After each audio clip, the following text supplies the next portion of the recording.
ವೇದವಾಕ್ಯವನೆಲ್ಲ ಮೋರದಲ್ಲಿ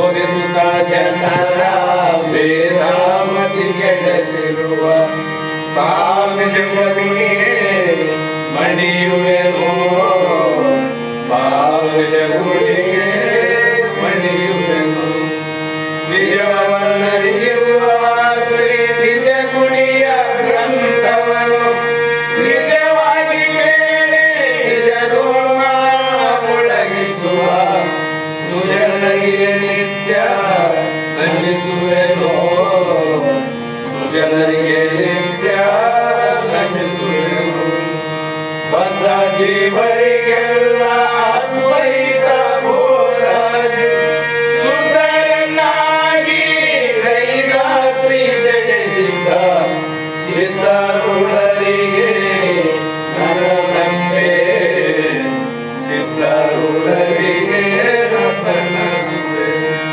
ಬಾಳ ಬಲ ವೇದಾಂತಕ್ಕೆ ಸರಿ ಬಾಳ ಗರ್ಜನೆ ಕೇಳುವ ತನಕ ಬಾಳ ಕೂಗುಲ ದಿಪ್ಪವೇ ಶಾಸ್ತ್ರವೆಂಬುವ ನರಿಗಳು ಬಾಳ ಶಕ್ತಿಯ ಸುರುವ ಗರ್ಜನೆ ಬಾಳ ಕೇಳಿದ ಬಳಿಕ ಕೂಗವು ಬಾಳ ಕೇಳಲು ಬೇಕು ವೇದ ಎಂಬ ಶಾಸ್ತ್ರವನ್ನು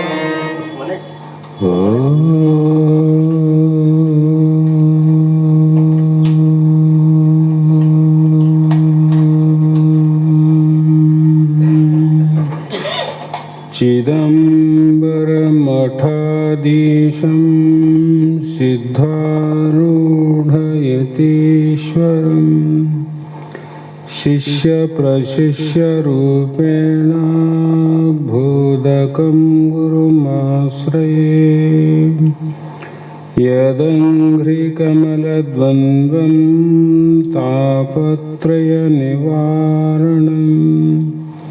शान्तैकपदं देवं वन्दे सिद्धारूढमहं भजे जगदादि जगद्गुरु अद्वैत सार्वभौम ಸಿದ್ಧಾರೂಢ ಮಹಾಸ್ವಾಮಿಗಳ ಶ್ರೀಪಾದ ಪದ್ಮಗಳಿಗೂ ಆರೂಢ ಜ್ಯೋತಿ ಸದ್ಗುರು ಶಿವಪುತ್ರ ಮಹಾಸ್ವಾಮಿಗಳ ಶ್ರೀಪಾದಗಳಿಗೂ ಶ್ರೋತ್ರಿಯ ಬ್ರಹ್ಮನಿಷ್ಠರು ಬ್ರಹ್ಮಲೀನರು ನಿರಂತರ ಜ್ಞಾನದಾಸೋಹಿಗಳಾದ ಸದ್ಗುರು ಬಸವಾನಂದರ ಚರಣ ಕಮಲಗಳಿಗೂ ಅನಂತ ದೀರ್ಘ ದಂಡ ಪ್ರಣಾಮಗಳನ್ನು ಸಮರ್ಪಿಸುತ್ತ ಸದ್ಗುರು ಸಿದ್ಧಲಿಂಗಪ್ಪ ತಾತ ಕಪಗಲ್ ಇವರನ್ನು ಮನಧೂಳು ಪೂಜಿಸುತ್ತ ತಮ್ಮೆಲ್ಲರಿಗೂ ವಂದಿಸುತ್ತ ಇಲ್ಲಿಯವರೆಗೂ ಶ್ರೀಮದ್ ಭಗವದ್ಗೀತಾ ಎನ್ನುವ ಗ್ರಂಥವನ್ನು ಆಧಾರವಾಗಿಟ್ಟುಕೊಂಡು ಈ ಗ್ರಂಥದ 2ನೇ ಅಧ್ಯಾಯದ ಸಾಂಖ್ಯಯೋಗದ 47ನೇ ನುಡಿ ಇಂದಿನ ಆಧಾರದ ವಿಷಯವಾಗಿದ್ದು,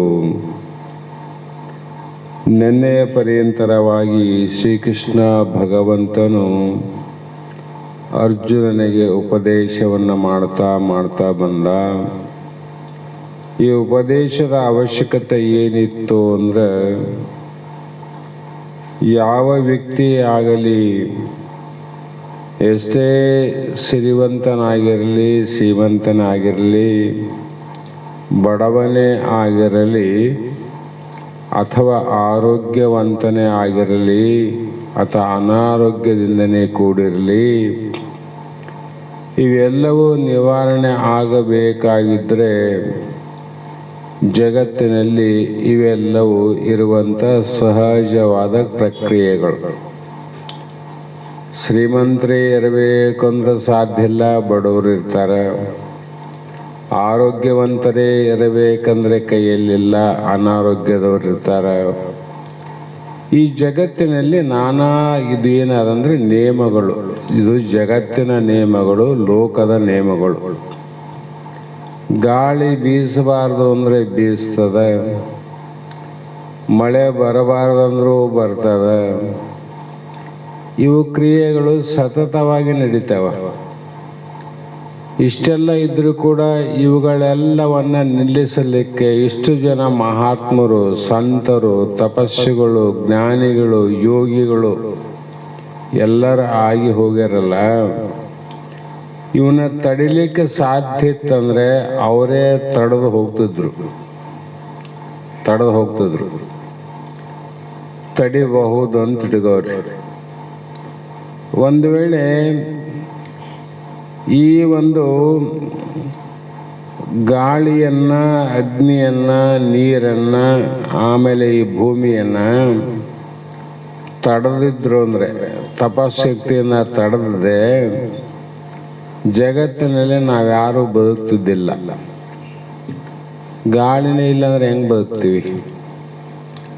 ಅರ್ಥಾತ್ ಇವುಗಳ ಮಧ್ಯದಲ್ಲಿ ನಾವು ಬದುಕಬೇಕಾಗಿದ್ರೆ ಅವೆಲ್ಲ ಇರಬೇಕಂತ ಅರ್ಥ.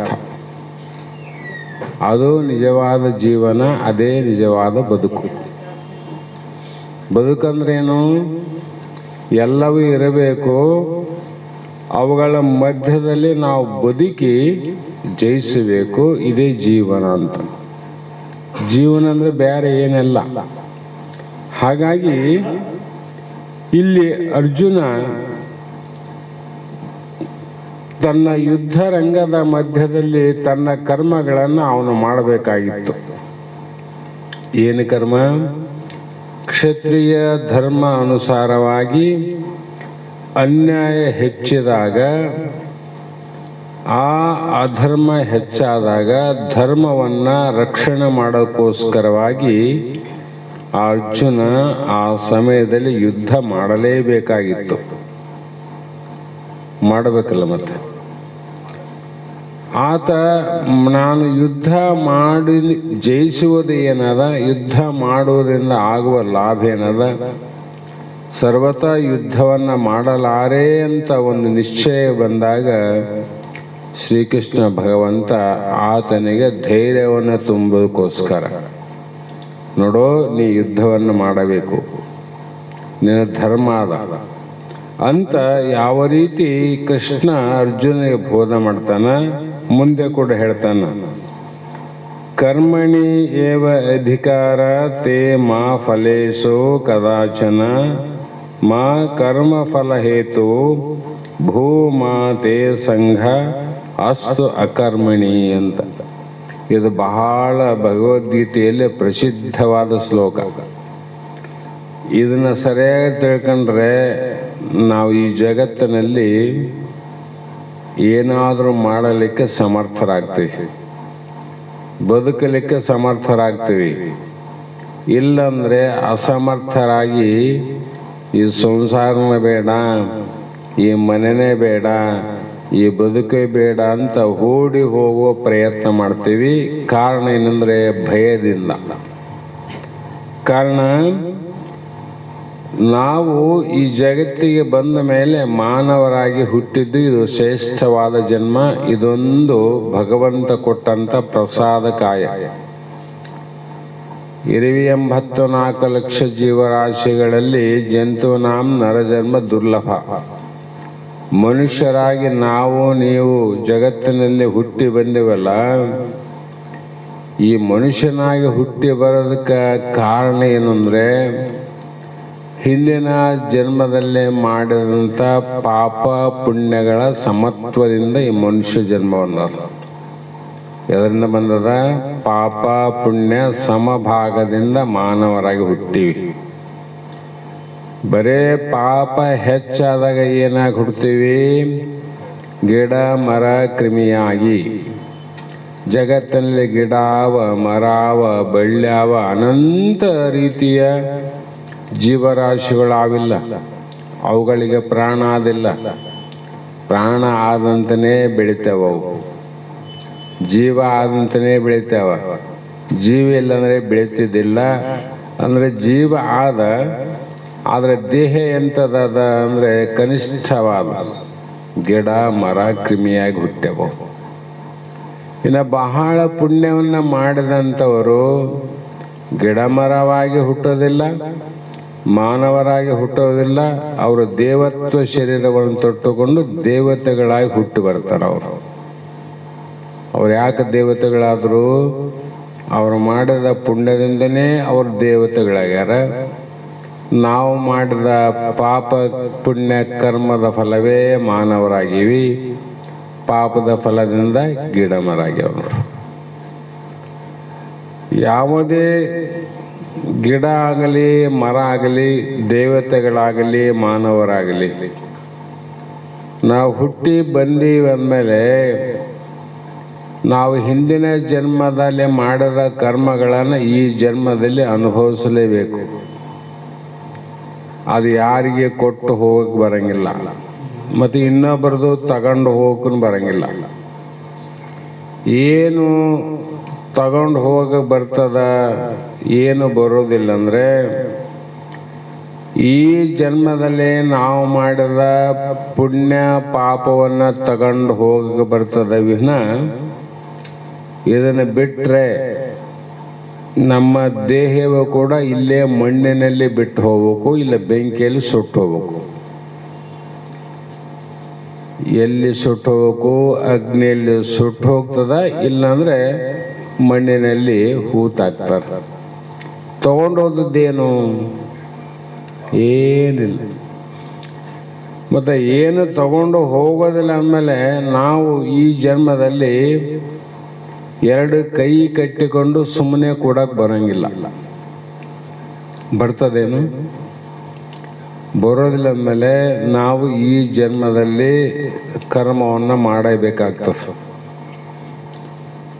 ನಮಗೆ ಏನು ಮನುಷ್ಯನಿಗೆ ಏನು ಕರ್ಮ ಮಾಡಬೇಕು, ದನಕರಗಳು ಏನು ಕರ್ಮ ಮಾಡಬೇಕು, ಗಿಡಮರಗಳು ಏನು ಕರ್ಮ ಮಾಡಬೇಕು, ದೇವತೆಗಳು ಏನು ಕರ್ಮ ಮಾಡಬೇಕು, ಅವರವರ ಕರ್ಮಗಳನ್ನು ಅವರು ಮಾಡಿ ಇಲ್ಲಿ ತೀರಿಸಲೇಬೇಕು. ಅದಕ್ಕಾಗಿ ನಾವೆಲ್ಲರೂ ದೇಹವನ್ನು ತೊಟ್ಟು ಈ ಜಗತ್ತಿಗೆ ಬಂದೀವಿ. ಅಂದ್ರೆ ಅರ್ಥ ಕರ್ಮವನ್ನೇ ಮಾಡಬೇಕು ವಿನ ಕರ್ಮದ ಫಲವನ್ನು ಅಪೇಕ್ಷೆ ಮಾಡಬಾರದು. ಕರ್ಮವನ್ನು ಮಾಡು, ಕರ್ಮದ ಫಲವನ್ನು ಅಪೇಕ್ಷೆ ಮಾಡಬೇಡ ಅಂತ. ಯಾಕಂದ್ರೆ ಕರ್ಮಫಲ ಏತೋ ಮಾ ಭೂತೆ ಅಕರ್ಮಣಿ ಸಂಘ ಮಹಾಸ್ತು.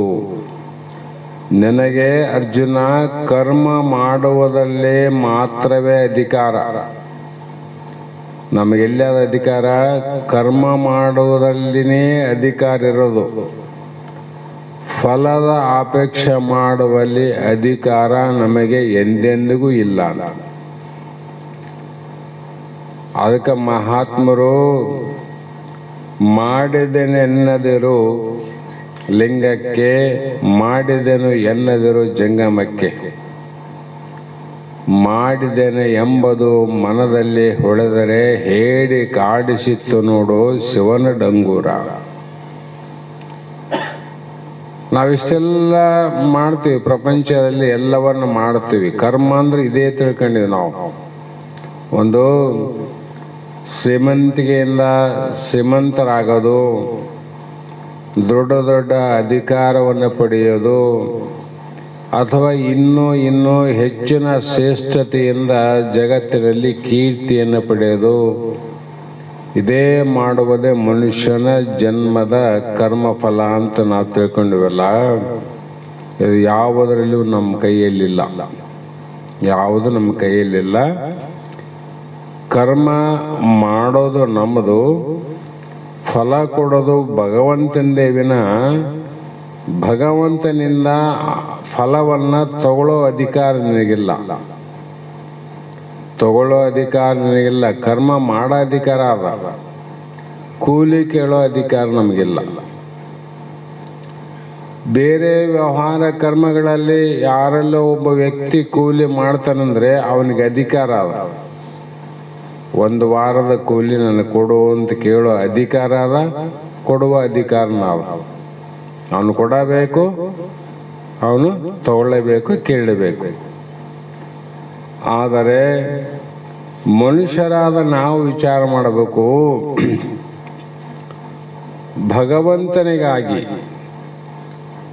ಭಗವಂತನಿಗಾಗಿ ದೇವರಿಗಾಗಿ ಮಾಡುವಂಥ ನಮ್ಮ ಕರ್ಮಗಳು ಏನಿರಬೇಕು, ಮಾಡುವುದಷ್ಟೇ ನಮಗಿರಬೇಕು ವಿನ ಕೇಳುವ ಅಧಿಕಾರ ನಮಗಿಲ್ಲ.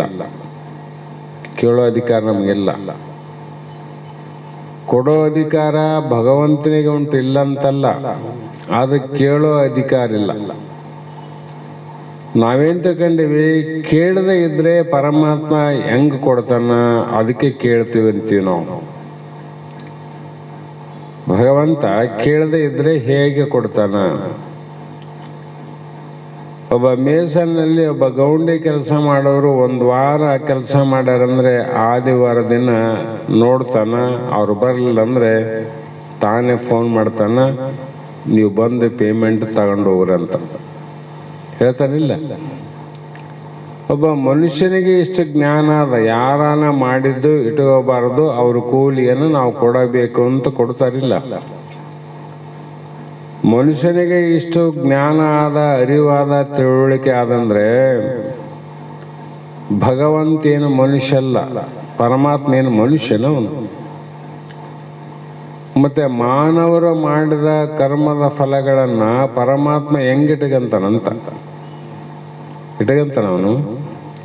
ಮನುಷ್ಯರೇ ಇಟ್ಕೋದಿಲ್ಲ, ಯಾವಾಗ ಕೊಟ್ಟೇನು ಅಂತಾನ ಪರಮಾತ್ಮ. ಅದು ಕೂಡ, ಏ ಅರ್ಜುನ, ನೀ ಮಾಡಿದ ಕರ್ಮದ ಫಲಗಳನ್ನ ನೀನು ಕೇಳುವ ಅಧಿಕಾರ ಇಲ್ಲ, ಕೊಡುವ ಅಧಿಕಾರ ಭಗವಂತನಿಗಾದ. ಹಾಗಾಗಿ ನೀನು ಕರ್ಮ ಫಲ ಆಪೇಕ್ಷೆ ಆಗಿ ಫಲಕ್ಕೆ ಕಾರಣ ಸಹ ಆಗಬೇಡ. ನಾವು ಆಪೇಕ್ಷೆಯನ್ನು ಮಾಡಬಾರದು. ಏನು ಮಾಡಬಾರದು?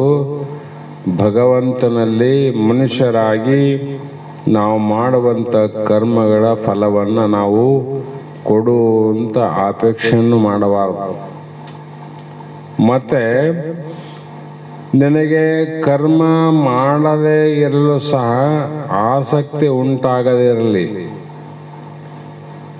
ಏನು ಕರ್ಮಕ್ಕೆ ಫಲನೇ ಇಲ್ಲ ಅಂತ ಕರ್ಮ ಮಾಡುವಂಥ ಆಸಕ್ತಿ ನಿನ್ನಲ್ಲಿ ಇಟ್ಕೋ, ಕಳ್ಕೋಬೇಡ, ನಿರಾಸಕ್ತರಾಗಬೇಡ. ನಾವೇನು ಮಾಡ್ತೀವಿ ಅಂದರೆ, ಯಾವುದೇ ಒಂದು ಕಾರ್ಯವನ್ನ ಮಾಡಿದಾಗ ಆ ಕಾರ್ಯದ ಇಚ್ಛೆ ಇಟ್ಕೊಂಡೆ ಮಾಡ್ತೀವಿ ನಾವು. ಮನುಷ್ಯದ ಒಂದು ಬುದ್ಧಿ ಇದು. ಒಂದು 2 ಕಾಯಿ ಒಂದು ಹೂವಿನ ಹಾರ ಹೋದ ತಕ್ಷಣ ಆ ದೇವರಲ್ಲೇ ಪ್ರಾರ್ಥನೆ ನಮ್ಮದು. ನಮಗೆ ಸಂಪತ್ತು ಬರಲಿ, ನಮಗೆ ಆರೋಗ್ಯ ಬರಲಿ, ನಮಗೆ ಇನ್ನೂ ಏನೇನೋ ಬರಲಿ ಅಂತ ವಿಚಾರ ಮಾಡ್ತೀವಲ್ಲ. ಆ 2 ಕಾಯಿ ಆ ಹೂವಿನ ಹಾರ ಯಾರ್ದು ಅಂತ? ಕಾಯಿ ಯಾರು ಮಾಡಿದರು? ಹೂ ಯಾರು ಮಾಡಿದರು? ಕಾಯಿನೂ ಮಾಡಿದ್ದು ಭಗವಂತಂದೇ, ಹೂ ಕೂಡ ಭಗವಂತಂದೇ. ಭಗವಂತನ ತಗೊಂಡು ಭಗವಂತನಿಗೆ ಅರ್ಪಿಸಿ ಅವನಿಂದ ಏನೇನೋ ನಾವು ಬೇಡ್ತೀವಲ್ಲ ಫಲ, ಇದು ಅಪೇಕ್ಷೆ ಮಾಡುವುದಲ್ಲ ಅಂತ. ಅದಕ್ಕೆ ಮಹಾತ್ಮರು ಆರೋ ಕಟ್ಟಿದ ಕೆರೆಯ ನೀರನ್ನು ತಂದು ಯಾರೋ ನೆಟ್ಟಂತ ಹೂವನ್ನು ತಂದು ನಾಡೆಲ್ಲ ನೋಡಲೆಂದು ಪೂಜಿಸುವ ನಿನಗೆ ಅದರ ಫಲ ಕೆರೆಯನ್ನು ಕಟ್ಟಿಸಿದವನಿಗೋ ಹೂವನ್ನು ನೆಟ್ಟವನಿಗೋ ನಾಡೆಲ್ಲ ನುಡಿದ ಜನರಿಗೂ ಹೇಳಂದ. ನಮ್ದು ಹೆಂಗ ವಿಚಾರ? ನೀರು ತಂದಿವಿ, ನೀರು ಯಾರೋ ಪುಣ್ಯಾತ್ಮ ಕೆರೆ ಕಿಡ್ಸ್ಯಾನ, ಆ ಕೆರೆಯ ನೀರನ್ನು ತಂದು ಅಭಿಷೇಕ ಮಾಡಿದೀವಿ. ಯಾರೋ ನೆಟ್ಟಂತ ಗಿಡದ ಹೂವನ್ನು ತಂದು ಪುಷ್ಪವಾಗಿ ಅರ್ಪಿಸಿದೀವಿ. ಮತ್ತು ನಾನು ಎಂಥ ಜಲವನ್ನು ಎಂಥ ಹೂವಿನ ಆಹಾರವನ್ನು ತಂದು ದೇವರಿಗೆ ಕೊಟ್ಟೀನಿ ಅಂತ ನೋಡಕ್ಕೆ ಮಂದಿ ನೋಡ್ಲಂತ ಮಾಡ್ತೀವಿ. ಮತ್ತೆ ಮಂದಿ ನೋಡ್ಬೇಕಂತ ಅಂದಾಗ ನೀವು ಮಾಡಿದ್ದೇನಾದಿಲ್ಲಿ ನೀರು ಮಂದಿದೆ ಅಂದರೆ ನೀವು ಪುಣ್ಯ ಅವನಿಗೆ ಕೊಡಬೇಕು ಅಂತ. ಹೂವಿನ ಗಿಡ ಅವಂದದ, ಆ ಪುಣ್ಯ ಅವನಿಗೆ ಹೋಗ್ಬೇಕು. ಜಗತ್ತೆಲ್ಲ ನೋಡಿರಲ್ಲ, ಮತ್ತೆ ಅವ್ರಿಗೆ ಕೊಡಬೇಕು. ಯಾರಿಗೆ ಕೊಡಬೇಕು ಪುಣ್ಯ ಫಲ? ಹಾಗಾಗಿ ಇಲ್ಲಿ ಮುಖ್ಯವಾಗಿ ಏನು ಹೇಳ್ತದ ಶಾಸ್ತ್ರ ಅಂದರೆ, ನಾವು ಕರ್ಮಜನ್ಯ ಶರೀರ. ನಾವೆಲ್ಲರೂ ಹುಟ್ಟಿ ಬರಲಿಕ್ಕೆ ಕಾರಣ ಏನಂದರೆ, ಹಿಂದಿನ ಜನ್ಮದಲ್ಲಿ ಕರ್ಮವನ್ನೇ ಮಾಡಿ ಆ ಕರ್ಮದ ಬೀಜದಿಂದನೇ ಈಗ ಬೆಳೆ ಅಂತಕ್ಕಂಥದ್ದು ದೇಹ. ಕರ್ಮಕ್ಕೆ ಅನುಸಾರವಾಗಿ ಒಂದು ಹೆಣ್ಣಾಗಿರ್ಬೋದು, ಒಂದು ಗಂಡಾಗಿರ್ಬೋದು, ಒಂದು ನಪುಂಸಕ ಆಗ್ಬೋದು. ಸೃಷ್ಟಿಯ ಕ್ರಮದಲ್ಲಿ ಕೇಳಿರಲ್ಲ. ಇವತ್ತು ಜಗತ್ತಿನಲ್ಲಿ ಹೆಣ್ಣು ಅನ್ನೋದು ಹುಟ್ಟಬೇಕಾಗಿತ್ತು, ಅವರಿಗೆ ಬೇಕಾಗ್ಯದ ಗಂಡು. ಅವ್ರಿಗೆ ಬೇಕಾದ ಗಂಡು, ಇವ್ರಿಗೆ ಹುಟ್ಟಿದ ಹೆಣ್ಣು. ಇನ್ನು ಕೆಲವು ಜನರಿಗೆ ಹೆಣ್ಣು ಬೇಕಾಗಿರ್ತದ, ಗಂಡು ಹುಡ್ತದ. ಇವೆರಡು ಸಾಮಾನ್ಯ. ಅಪೇಕ್ಷೆ ಮಾಡೋ ದಂಪತಿಗಳು ಸಾಮಾನ್ಯ. ಒಂದು ಹೆಣ್ಣನ್ನು ಅಪೇಕ್ಷೆ ಮಾಡ್ತಾರೆ, ಇಲ್ಲ ಗಂಡನ್ನು ಅಪೇಕ್ಷೆ ಮಾಡ್ತಾರೆ. ಒಂದೊಂದ್ಸಲ ಏನಾಗ್ತಂದ್ರೆ, ಆ ಕಡೆ ಗಂಡು ಅಪೇಕ್ಷೆ ಮಾಡಿದವ್ರಿಗೂ ಗಂಡು ಹುಟ್ಟಲಿಲ್ಲ, ಹೆಣ್ಣು ಅಪೇಕ್ಷೆ ಮಾಡಿದವರಿಗೆ ಹೆಣ್ಣು ಹುಟ್ಟಲಿಲ್ಲ. ಎರಡು ತಪ್ಪಿ ನಪುಂಸಕ ಅಂತ ಹುಡ್ತಾರೆ ನೋಡ್ರಿ. ಜಗತ್ತಿನ ಹುಟ್ಟಿರಲಿಲ್ಲ ಅವರು. ಅದನ್ನು ಯಾರು ಅಪೇಕ್ಷೆ ಮಾಡ್ಯಾರಪ್ಪ? ನನ್ನ ಮಗ ನಪುಂಸಕನಾಗಿ ಹುಟ್ಟಲಿ ಅಂತ ಅಪೇಕ್ಷೆ ಮಾಡಿದವ್ರು ಯಾರನ್ನ ಆರೇನು ಇಲ್ಲ. ಮತ್ತೆ ಅಪೇಕ್ಷೆ ಮಾಡಿಲ್ಲ, ಇಚ್ಛೆ ಮಾಡಿಲ್ಲ, ಹೆಂಗೆ ಹುಟ್ಟಿದವನು?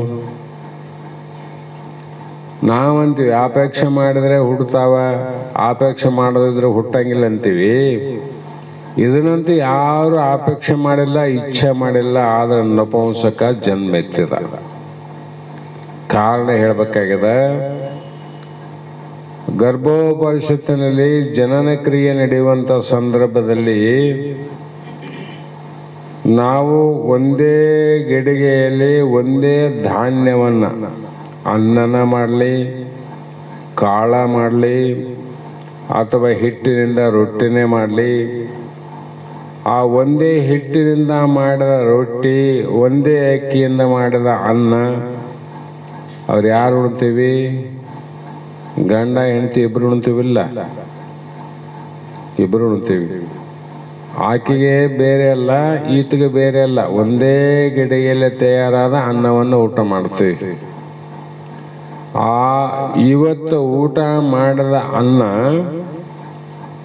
7 ದಿನದಲ್ಲಿ ಜೀರ್ಣವಾಗಿ ಅದು ರಕ್ತ ಆಗ್ತದೆ.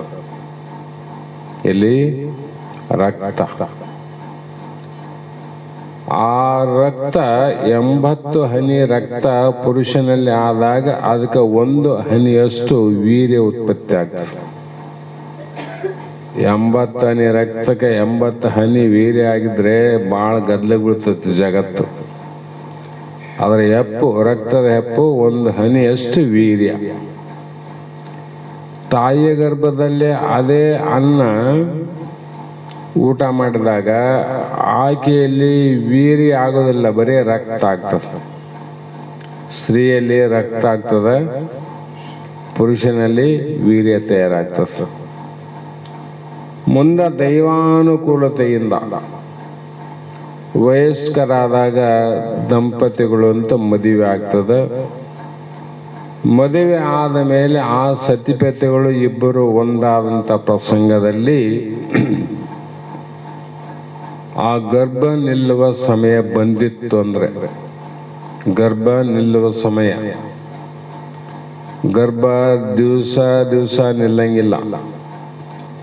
ವರ್ಷ, 2 ವರ್ಷ, 3 ವರ್ಷ ದಾಂಪತ್ಯ ಜೀವನವನ್ನು ಮಾಡಿದಾಗ ಯಾವತ್ತೋ ಒಂದು ದಿನ ದೈವಾನುಕೂಲತೆಯಿಂದ ತಾಯಿಯ ಗರ್ಭದಲ್ಲಿ ಗರ್ಭ ನಿಲ್ತದ ನೋಡ್ರಿ. ಇವೆಲ್ಲ ಅನುಭವಕ್ಕಿದ್ವಲ್ಲ. ಆವಾಗ ಆ ಪ್ರಸಂಗದಲ್ಲಿ ಪುರುಷನ ವೀರ್ಯದ ಪ್ರಮಾಣ ತಾಯಿಯ ಗರ್ಭದಲ್ಲಿ ಹೆಚ್ಚಾಯ್ತು ಅಂದ್ರೆ ಗಂಡು ಹುಟ್ಟುತ್ತ. ನಾವು ಹುಟ್ಲಂದ್ರೆ ಹುಟ್ಟಂಗಿಲ್ಲ. ಅದು ನಾವು ಗಂಡಾಗಲಿ ಅಂದ್ರೆ ಗಂಡ ಆಗೋದಿಲ್ಲ. ಆ ಸಮಯದಲ್ಲಿ ಪುರುಷನ ವೀರ್ಯ ತಾಯಿಯ ಗರ್ಭದಲ್ಲಿ ಹೆಚ್ಚಿನ ಪ್ರಮಾಣದಲ್ಲಿ ಇತ್ತು ಅಂದ್ರೆ ಅದು ಪುರುಷ ಆಗ್ತದ, ಗಂಡಾಗ್ತದ. ಒಂದು ವೇಳೆ ತಾಯಿಯ ಗರ್ಭದಲ್ಲಿ ರಕ್ತದ ಅಂಶ ಹೆಚ್ಚಾಯ್ತು ಅಂದ್ರೆ ಹೆಣ್ಣಾಗ್ತದೆ. ರಕ್ತದ ಅಂಶ ಭಾಗ ಹೆಣ್ಣಾಯ್ತಿಲ್ಲ. ಎರಡೂ ಸಮ ಆದವು. ವೀರ್ಯ ಮತ್ತು ರಕ್ತ ಎರಡೂ ಸಮ ಆಯ್ತು ಅಂದ್ರೆ ಅವಾಗ ಷಂಡಾಗ್ತದೆ. ಇದು ಕರ್ಮದ ಫಲ ಅಂತಿದ್ದು, ಇನ್ನು ಇಚ್ಛಾ ಫಲ. ಇದು ನಾ ಮಾಡಿದ ಕರ್ಮ. ಯಾರಿಗೂ ಇಚ್ಛೆ ಇಲ್ಲ, ಅಪೇಕ್ಷೆ ಇಲ್ಲ, ಹಿಂಗಾಗ್ಲಂತಿಲ್ಲ. ಆಗಂದದ್ದು ಆಗೋದಿಲ್ಲ, ಆಗಬಾರದೆಲ್ಲ ಆಗಿ ಹೋಗ್ತದೆ. ಅಂದ್ರೆ ಏನರ್ಥ ಆಯ್ತು? ಕರ್ಮ ಫಲವನ್ನ ನೀನು ಬಯಸುವಂತ ಆಸಕ್ತಿಯನ್ನು ಮಾಡಬೇಡ. ಅದು ಏನು ಆಗ್ಬೇಕಾಗ್ಯದ ಆಗ್ತದ, ಏನ್ ಆಗ್ಬೇಕಾಗ್ಯದ ಆಗ್ತದಿಲ್ಲ. ಹಾಗಾಗಿ ಇಲ್ಲಿ ಮಹಾತ್ಮರು ಹೇಳುವಂತ ಮಾತೇನೆಂದ್ರೆ, ನಾವು ಇವೆರಡೂ ದಾಟಿ ಈಗ ನಾವೇನು ಮಾನವ ಅನ್ನುವಂಥ ಶರೀರವನ್ನು ತೊಟ್ಟು ಈ ಜಗತ್ತಿಗೆ ಬಂದಿವಲ್ಲ, ಇರೋ ತನ ಏನದ ನಾವು ಕರ್ಮ ಮಾಡೋದ. ನಮ್ಮ ಕರ್ಮ ನಾವು ಮಾಡಬೇಕು. ಗೃಹಸ್ಥಾಸನ ಕರ್ಮ ಮಾಡಬೇಕು. ವ್ಯವಹಾರದ ಕರ್ಮಗಳನ್ನು ಮಾಡಬೇಕು. ಬ್ರಾಹ್ಮಣದ ಕರ್ಮವನ್ನು ಮಾಡಬೇಕು. ಕ್ಷತ್ರಿಯ ಕರ್ಮವನ್ನು ಮಾಡಬೇಕು. ಕರ್ಮದ ಫಲವನ್ನ ನಾವು ಬೇಡಬಾರದು ಅಂತ ನಿಶ್ಚಯ ಇಲ್ಲಿ. ಎಷ್ಟು ಮಂದಿ ನಾವು ಈ ಕಾಲೋನಿಯಲ್ಲಿ ನೋಡ್ತಾ ಹೋದಂಗೆಲ್ಲ ಅನಿಸ್ತದ, ಏನಪ್ಪ ಇಷ್ಟು ಮನೆಗಳು ಬಹು ಸುಂದರವಾಗಿ ಆಗ್ಯಾವ, ನಾನು ಒಂದು ಮನೆ ಕಟ್ಟಬೇಕು ಅಂತ ಎಷ್ಟೋ ವಿಚಾರ ಮಾಡ್ತಾನೆ. ಅವನಿಗೊಂದು ಮನೆ ಕಟ್ಟಕ್ಕಾಗದಲ್ಲ. ನೋಡ್ತಾನ ಇದ್ರಂಗ ಅಷ್ಟು ಬೇಡ, ಅದ್ರಾಗ ಒಂದು ಸಣ್ಣದಾದ್ರೆ ಕಟ್ಟವಂತ ಪ್ರಯತ್ನ ಮಾಡ್ತಾನ. ಅವನಿಗೆ ಮನೆ ಕಟ್ಟಕ್ಕಾಗದಲ್ಲ. ಅವನ ಇಚ್ಛೆ ಇಲ್ಲೇನೋ ಕಟ್ಟಬೇಕಂತ, ಮತ್ತೆ ಕಟ್ಟಕ್ ಆಗಿಲ್ಲ. ಯಾಕಂದ್ರೆ ಪ್ರಾರಬ್ಧದಲ್ಲಿ ಇನ್ನ ಯೋಗ ಕೂಡಿಲ್ಲ ಅಂತ. ಪ್ರಾರಬ್ಧದಲ್ಲಿ ಯೋಗ ಕೂಡಿ ಬಂದಾಗ ಅದು ಆಗ್ತದಿಲ್ಲ ಅಂತಲ್ಲ, ಅದು ಕೂಡದೆ ನೀನು ಸುಮ್ಮನೆ ಒಣ ಪ್ರಯತ್ನ ಮಾಡಿದರೆ ಆಗೋದಿಲ್ಲ. ಆದ್ರೂ ಕೂಡ ಅದರಲ್ಲಿ ಇರೋದನ್ನು ಬಹಳ ಕಷ್ಟ. ನಾ ಬಹಳ ಸಲ ಹೇಳಿನಿ, ಒಬ್ಬ ಉದ್ಯೋಗಿ, ಸರ್ಕಾರಿ ನೌಕರಿಯನ್ನು ಮಾಡ್ತಕ್ಕಂಥ ಒಬ್ಬ ಉದ್ಯೋಗಸ್ಥ, ಅವನು ತನ್ನ ಸಹಪಾಠಿಗಳು ಸಹೋದ್ಯೋಗಿಗಳು ಅವರೆಲ್ಲ ಇಷ್ಟು ಭೂಮಿಯನ್ನು ತಗೊಂಡ್ರು, ಇಷ್ಟು ಮನೆಯನ್ನ ಕಟ್ಟಿದ್ರು, ಇಷ್ಟು ಬಂಗಾರವನ್ನು ಮಾಡಿದ್ರು, ಒಬ್ಬೊಬ್ರು ಒಂದೊಂದು ಗಳಿಕೆಯನ್ನು ಮಾಡಿದ್ರು. ಇವನಿಂದ ಏನು ಮಾಡ್ಲಿಕ್ಕೆ ಆಗ್ಲೇ ಇಲ್ಲ. ಈತನೂ ಉದ್ಯೋಗ ಮಾಡ್ತಾನ, ಇದಗೂ ಸಂಬಳ ಅದ, ಅವ್ರಿಗೂ ಸಂಬಳ ಅದ. ಆ ಸಂಬಳದಲ್ಲಿ ಏನು ಮಾಡಕ್ ಆಗ್ಲಿಲ್ಲ. ಅವರೆಲ್ಲ ಮಾಡಿದ್ರು. ಈ ಮನೆಯಲ್ಲಿ ಇರ್ತಕ್ಕಂಥ ಹೆಂಡತಿಗೆ ಬಹಳ ನೋವಾಯಿತು. ಎಲ್ಲ ಜನರು ಸಹೋದ್ಯೋಗಿಗಳು ಹಿಂಗೆಲ್ಲ ಮಾಡ್ಯಾರ, ನಮ್ಮ ಮನೆಯವರು ಏನು ಮಾಡಲಿಕ್ಕೆ ಆಗಲಿಲ್ಲ ಅಂತ ದಿವಸ ಒಂದು ರೀತಿ ಗಂಡನಿಗೆ ಕಿರುಕುಳ, ನೀವು ಮಾಡ್ರಿ. ಆವಾಗ ವಿಚಾರ ಎಲ್ಲ ಕಾಲ ಬಂದಾಗ ಆತದ, ಯಾಕೆ ಅಷ್ಟು ವಿಚಾರ ಮಾಡೋದು, ಇಲ್ಲೆಲ್ಲ ಸುಮ್ಮನೆ ಕುಂತ್ರೆ ಆಗೋದಿಲ್ಲ, ಮಾಡೋ ಪ್ರಯತ್ನ ಪ್ರಾರಂಭ ಮಾಡ್ರಿ ಅಂತ ಹೇಳಿದಾಗ ಆತ ಕೆಲವು ಕಡೆ ವಿಚಾರವನ್ನು ಮಾಡಿ ತನ್ನ ಸಂಬಳದಲ್ಲಿ ಅಲ್ಲಿ ಇಲ್ಲಿ ಸಾಲ ಸೋಲವನ್ನು ಮಾಡಿ ಧೈರ್ಯವನ್ನು ಮಾಡಿ ಒಂದು ಮನೆಯನ್ನು ಕಟ್ಟಿದ. ಮನೆ ಕಟ್ಟಿದ ಹೆಂಡತಿಗೆ ಭಾಳ ಸಂತೋಷ, ಕೊನೆಗೊಂದು ಮನೆ ಆದ್ರೆ ಆಯ್ತಲ್ಲ ಅಂತ. ಸಹೋದ್ಯೋಗಿಗಳು ಕೂಡ ಭಾಳ ಸಂತೋಷಪಟ್ಟರು. ಬಹಳ ತಡ ಆದ್ರೂ ಪರವಾಗಿಲ್ಲ, ನೀನು ಒಂದು ಮನೆ ಮಾಡಿದಲ್ಲ ಅಂತ ಅವರು ಸಂತೋಷ ಆಯಿತು. ಗೃಹ ಪ್ರವೇಶಕ್ಕೆ ಆಹ್ವಾನ ಕೊಟ್ಟ. ಎಲ್ಲರೂ ಪ್ರೇಮದಿಂದ ಬಂದರು. ಇನ್ನೇನು ಪೂಜಾ ಪುನಸ್ಕಾರ ಎಲ್ಲ ಆದ ಮೇಲೆ ಗೋವಿನ ಪ್ರವೇಶ ಮಾಡಿ ತುಂಬಿದ ಕುಂಭದಿಂದ ಕಳಸದಿಂದ ಮನೆಯಲ್ಲಿ ಪಾದವನ್ನು ಹಾಕುವಂಥ ಸಂದರ್ಭದಲ್ಲಿ ಈ ಮನೆಯ ಯಜಮಾನಿಯನ್ನು ಕಷ್ಟಪಟ್ಟು ಮನೆ ಕಟ್ಟಿದ್ದ. ಬಲಗಾಲ ಇಟ್ಟು ಒಳಗೆ ಬಾ ಅಂತ ಪುರೋಹಿತರು ಹೇಳಿದ್ರು. ಅದೇ ಪ್ರಕಾರ ಎಡಗಾಲ ಹೊರಗಾದ, ಬಲಗಾಲ ವಸ್ತ್ರ ಒಳಗೆ ಹಾಕ್ಯಾನ. ಅಲ್ಲೇ ವಸ್ತಿಲ ನೋವು ಮಧ್ಯದಲ್ಲಿ ಕುಸಿದ ಬಿದ್ದ. ಅಲ್ಲೇ ಪ್ರಾಣ ಹಾರೋಯ್ತು ನೋಡ್ರಿ. ಎಲ್ಲಿ ಕುಸಿದು ಬಿದ್ದ? ಯಾವ ಮನೆಯ ಪ್ರವೇಶವನ್ನು ಮಾಡಿ ಆನಂದವನ್ನು ಪಡಬೇಕಂತ ಅನ್ಕೊಂಡಿದ್ದ, ಅದೇ ಮನೆಯ ವಸ್ತ್ರದಲ್ಲೇ ಆತ ಬಿದ್ದು ತನ್ನ ಪ್ರಾಣವನ್ನೇ ಕಳ್ಕೊಂಡ. ಯಾಕೆ ಹಿಂಗಾಯ್ತು ಅಂದ್ರೆ ಯೋಗ. ಆ ಮನೆಯಲ್ಲಿ ವಾಸ ಮಾಡುವಂತ ಯೋಗ ಆತಗಿಲ್ಲ ಅಷ್ಟೇ. ಅದಕ್ಕೆ ಮನೆಗೆ ಹೋಗ್ಬಾರ್ದಂತ ಅದೇನು ಅಂದ್ರೆ ಅರ್ಥಾತ್ ಏನ್ ಮಾಡೋದಂದ್ರೆ, ನಾನು ಮನೆ ಕಾಲಿಡೋಕೆ ಆಗೋದಿಲ್ಲ ಅಂತ ಅವನು ಗೊತ್ತಿದ್ದು ಮನೆ ಕಟ್ಟದ ಬಿಟ್ಟಿದ್ರೆ ಮನೆ ಆಯ್ತೈತೇನು? ತಾನು ಮನೆಗೆ ಹೋಗ್ಲಿಲ್ಲ, ಆಪರೇಷ ಬೇರೆ, ಮನೆ ಆದ್ರೆ ಆಯ್ತಲ್ಲ. ಹೀಗೆ ನಾವು ಜೀವನದಲ್ಲಿ ಹೇಗೆ ಜೀವನ ಮಾಡಬೇಕು ಅಂದ್ರೆ, ಯೋಗಸ್ಥ ಕುರು ಕರ್ಮಾಣಿ ಸಂಗಂ ತ್ಯಕ್ತ ಧನಂಜಯ ಸಿದ್ಧೋ ಅಸಿದ್ಧೋ ಸಮ ಭೂತ ಸಮತ್ವಂ ಯೋಗ ಉಚ್ಯತೆ. ಎರೈ ಧನಂಜಯ ಅಂದ್ರೆ ಅರ್ಜುನನೇ, ನೀನು ಆಸಕ್ತಿಯನ್ನ ಬಿಟ್ಟು ಸಿದ್ಧಿ ಅಸಿದ್ಧಿಗಳಲ್ಲಿ ಸಮಾನ ಬುದ್ಧಿಗಳವನಾಗು. ನಮಗೇನಂದ್ರೆ ಸಿದ್ಧಿ ಅಂದ್ರೆ ನಾವು ಅಂದ್ಕೊಂಡದ್ದು ಆದರೆ, ಆಗದಿದ್ದಾಗ ಏನಾಗ್ತದ? ಆದರೆ ಸಂತೋಷ ಆಗ್ತದ, ಆಗದಿದ್ದಾಗ ದುಃಖ ಆಗ್ತದ. ನಾವು ಏನು ಅನ್ಕೊಂಡಿವಿ ಅದರಂಗ ಆದರೆ ಸುಖ ಅನಿಸ್ತದ, ಅದರಂತೆ ಆಗದಿದೆ ದುಃಖ ಅನಿಸ್ತದ. ಇವೆರಡು ನಮ್ಮ ಕೈಯಲ್ಲಿ ಅವೇನು? ಎರಡು ನಮ್ಮ ಕೈಯಲ್ಲಿಲ್ಲ. ಅದು ಯಾರ ಕೈಯಲ್ಲಿದೆ ಅಂದ್ರೆ ಭಗವಂತನ ಕೈಯಲ್ಲಿದೆ. ಅದು ಕರ್ಮದ ಫಲ ಅಲ್ಲ. ಹಾಗಾಗಿ ಕರ್ಮಗಳನ್ನು ಮಾಡಿದರೂ ಕೂಡ ಸಮತ್ವ ಭಾವದಿಂದ ಇರೋದು ಕಲಿ. ಸಮತ್ವ ಭಾವ ಇದು ಸ್ವಲ್ಪ ಕಠಿಣ ಅನ್ನಿಸ್ತದ, ಆದರೆ ವಿಚಾರ ಮಾಡಿದಾಗ ಬಹಳ ಸರಳ ಅನಿಸ್ತದ. ಬಹಳ ಸಲ ಹೇಳ್ದಂಗೆ, ಬಹಳ ದಿನಕ್ಕೆ ದಂಪತಿಗಳಿಗೆ ಸಂತಾನ ಫಲ ಇದ್ದಿಲ್ಲ. ಯಾವುದೋ ಮಹಾತ್ಮನ ಆಶೀರ್ವಾದದಿಂದ ಸಂತಾನ ಫಲ ಪ್ರಾಪ್ತಿ ಆಯಿತು. ಒಬ್ಬ ಗಂಡು ಮಗನೇ ಹುಟ್ಟಿದ ನೋಡ್ರಿ. ಗಂಡು ಮಗನೇ ಹುಟ್ಟಿದ. ಆ ಗಂಡು ಮಗ ಹುಟ್ಟಿದಾಗ ಅದು ಮನೆತನ ಯಾವುದು ಅಂದ್ರೆ ರಾಜಮನೆತನ, ಶ್ರೀಮಂತರ ರಾಜಮನೆತನ. ಆ ದಂಪತಿಗಳ ವಯಸ್ಸಾಗಿತ್ತು. ನಾವೆಂಥ ಪಾಪಿಗಳು, ಇಷ್ಟೆಲ್ಲ ರಾಜ ಭೋಗ ವೈಭವ ಸಿರಿ ಸಂಪತ್ತನ್ನ ಯಾರಿಗೆ ಕೊಟ್ಟು ಹೋಗ್ಬೇಕು? ಮುಂದೆ ನಮ್ಮ ವಂಶಕ್ಕೆ ಒಂದು ಕುಡಿ ಇಲ್ಲಲ್ಲ ಅಂತ ಬಹಳ ದುಃಖ ಆಯ್ತು ಅವ್ರಿಗೆ. ಇದಾಗದು ಸಹಜ.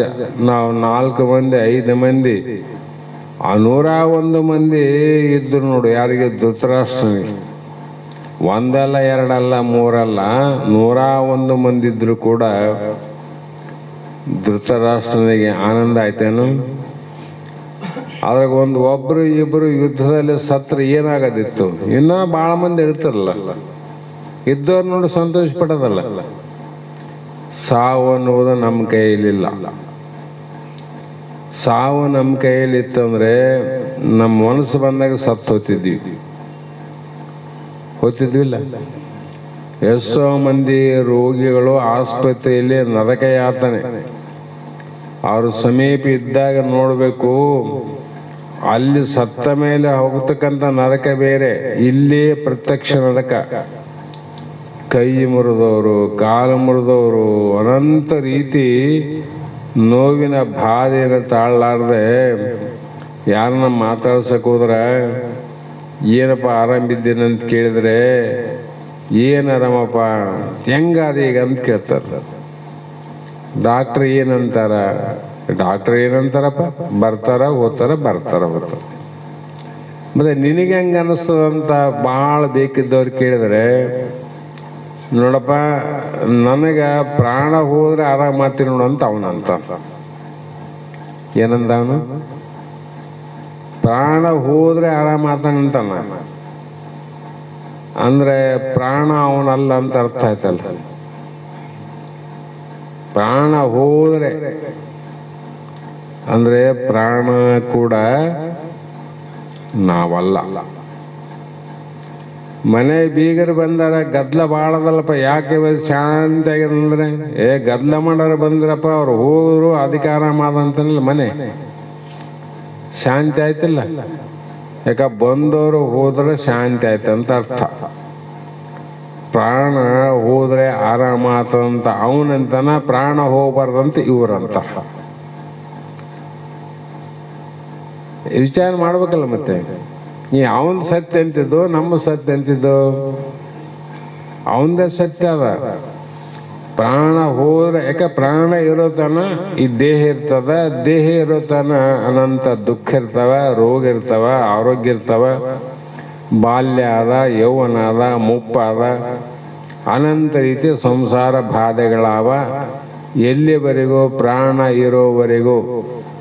ಅದೇ ಪ್ರಾಣ ಹೋದ ಮೇಲೆ ಶರೀರ ಇಲ್ಲೇ ಬಿದ್ದಿರ್ತದ, ಏನು ಆರಾಮ ನೋಡೋದು. ಅದೇನು ನನಗೆ ದುಃಖ ಆಗ್ಯದಂತ ಹೇಳವಲ್ತು, ಸುಖ ಆಗ್ಯದಂತ ಹೇಳವಲ್ತು, ತನ್ನಷ್ಟಾನೆ ಆರಾಮಾದದು. ಆರಾಮಾದಿಲ್ಲ, ಪ್ರತ್ಯಕ್ಷ ನೋಡಿದರೆ ಅದು ಆರಾಮಾದ. ಅದನ್ನ ನೋಡಿದ್ರೆ ದುಃಖ ಆಗ್ಯದ ನೋಡ್ರಿ. ಅದನ್ನ ನೋಡಿದ್ರೆ ದುಃಖ ಆಗ್ತದಿಲ್ಲ, ನಾವು ಒಳಕತ್ತೀವಿ, ಅದು ಆರಾಮಾದ. ಇದೇ ಪ್ರಕಾರ ಮಕ್ಕಳಿಲ್ಲದಂಥ ರಾಜದಂಪತಿಗಳಿಗೆ ನೀನು ಪುತ್ರ ಕಾಮಿಷ್ಠ ಯಾಗದ ಆ ಯಾಗವನ್ನು ಮಾಡಿದ್ರೆ ಒಬ್ಬ ಗಂಡು ಸಂತಾನ ಆಗ್ತದಂತ ಹೇಳಿದ್ರು.